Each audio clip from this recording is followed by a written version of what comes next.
Yeah!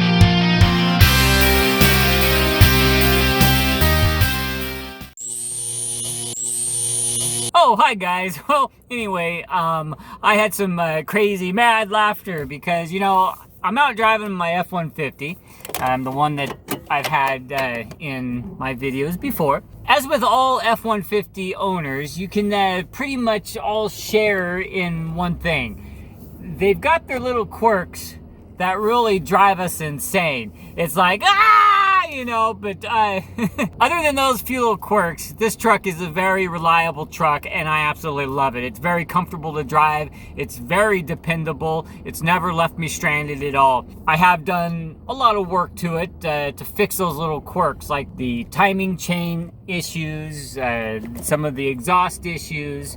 At high speeds, the little rattles it has, those rattles can drive you insane, and it seems to be 10 times worse when you're driving in the rain, when you're driving in the wind at 50, 60 miles an hour. Things just rattle like crazy, and one of the rattles is like right up top of the windshield on the driver's side.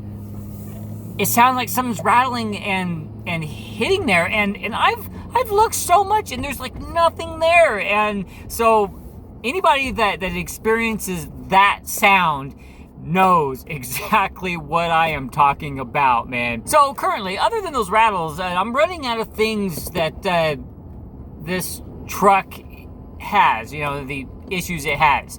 But today I'm going to conquer one of them that I have been wanting to take care of for a very, very long time, okay?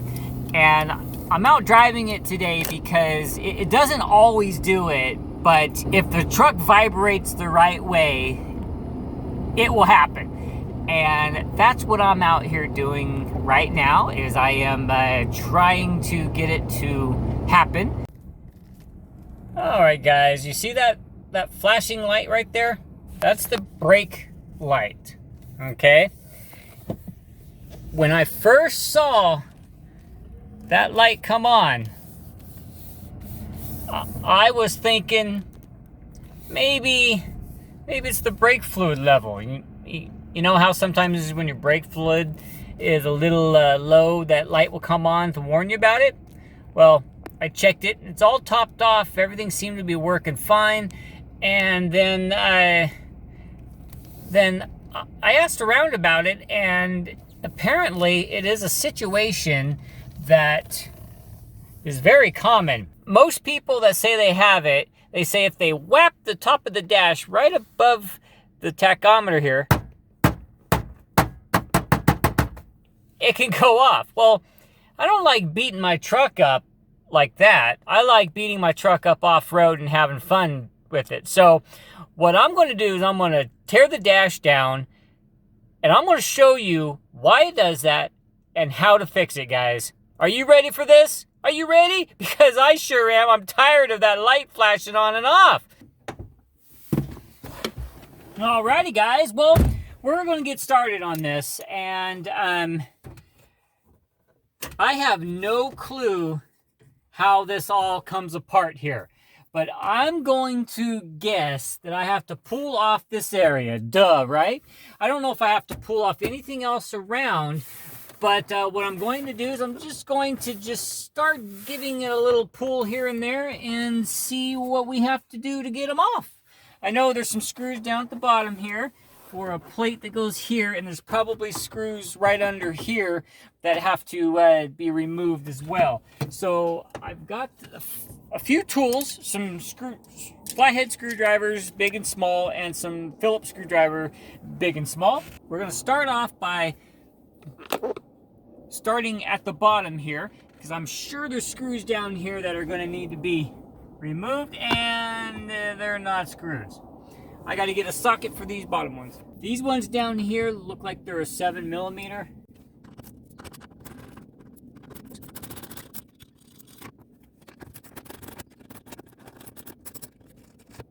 It's not flapping. Okay, very good, very good. There you go, that came off very easy. And as I was assuming, right here and on the other side of the steering wheel, there is some more of those small bolts or screws, or more like screws with bolt heads.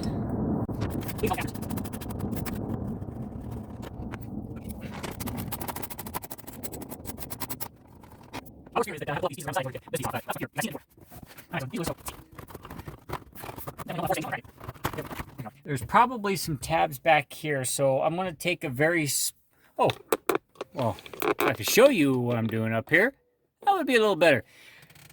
So, I've got this pretty much loose. I've got the other side pretty loose, but it's still holding on back here. So I'm assuming that there's little tabs back here. So I'm going to take a very small flathead screwdriver and just try to work this up without damaging anything, of course. There we go. Look at that. That just popped out of there. Wow. All right, guys. This is actually a lot easier than I thought it was. We're going to be able to finish this job up pretty quick. So here's the instrument cluster here. Okay. If I know what I'm talking about, here, let's oops.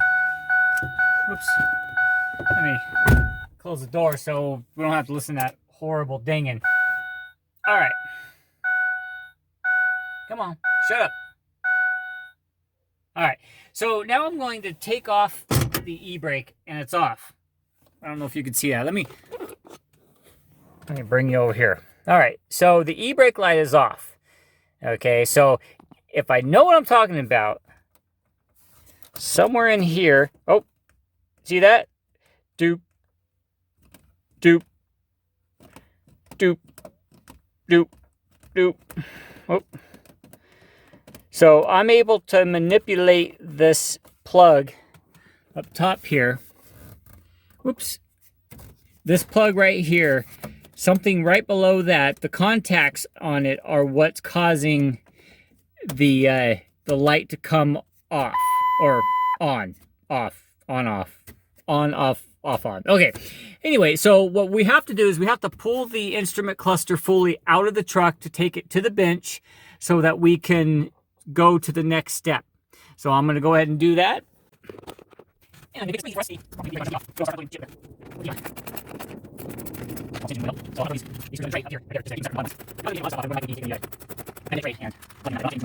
when I do, whoa, guys, whoa,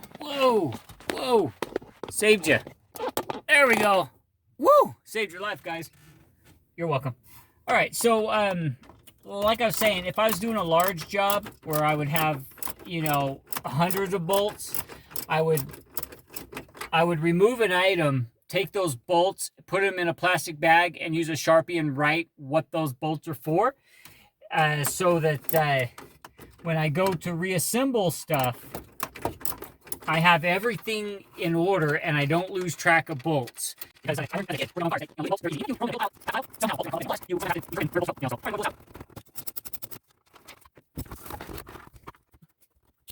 all right, guys, I wanted to show you how to pull these plugs off of here.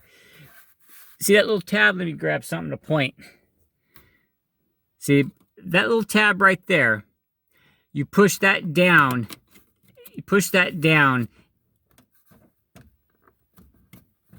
And this gray tab flips over and the plug comes right out.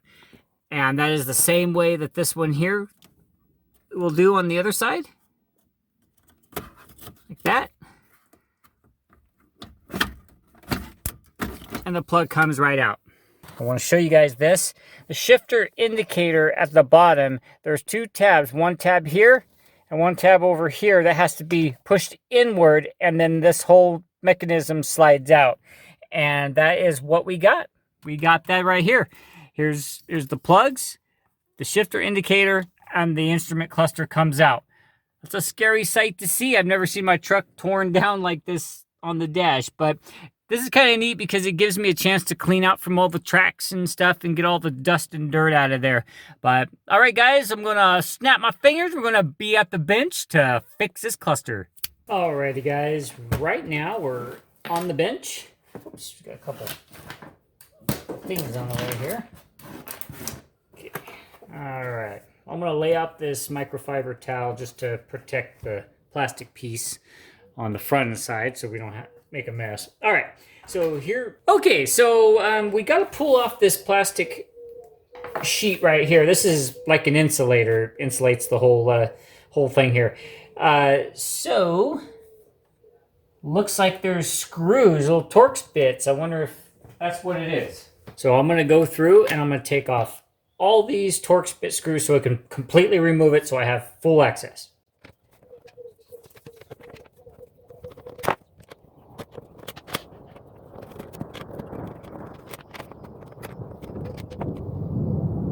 Okay, so we got all the screws off, and now we've got full access to the board here.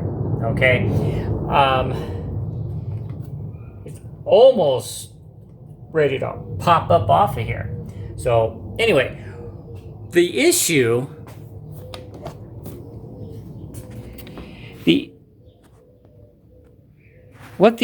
is I believe it's one of these contacts up here that has become loose. And the research I've done is because when the factory solders these, they solder them with machines, and a certain run of trucks, my truck, there was a cold solder on one of these contacts. It might be this side. I'm going to have to really look closely at it to determine. And what we have to do is we have to just reheat that up and resolder it in. And then it should work fine with no future problems. Here we go, guys. All right, guys. So the issue is one of these pins along here has the cold solder. And from what I can tell, it's somewhere over in here. So what we're going to do is reheat up each one of these pins and resolder them onto the contact. And then we'll take it back to the truck and we'll give it a good test to see if we can recreate the issue.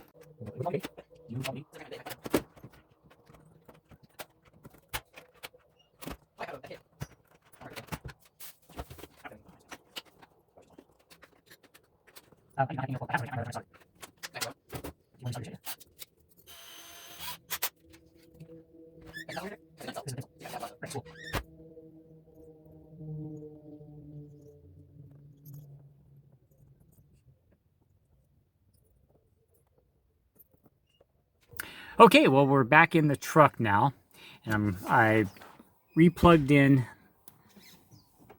the plugs here. I'm going to pull off the emergency brake, and then we're going to play with the, remember I was tapping it back here and I was making it come on? Well, guess what, guys? It's not coming back on. So right now it's fixed. So I'm going to put this back together and then we'll go take it for another cruise.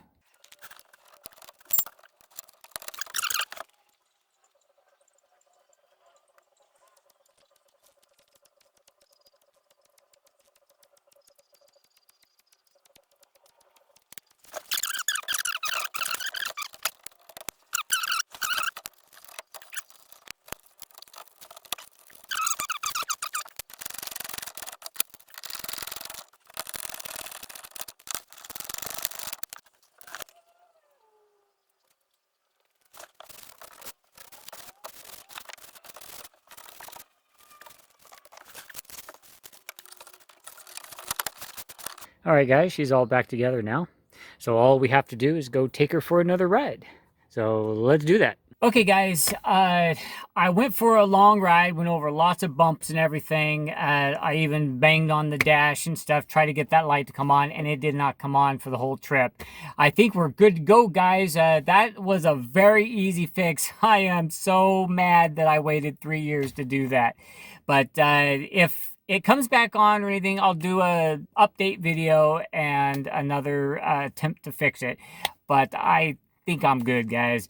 So anyway, guys, if you have any ideas for me to do to my F-150, things that you'd like to see done, if you have any problems on your F-150, go ahead and leave a comment down below because I've probably already worked on it.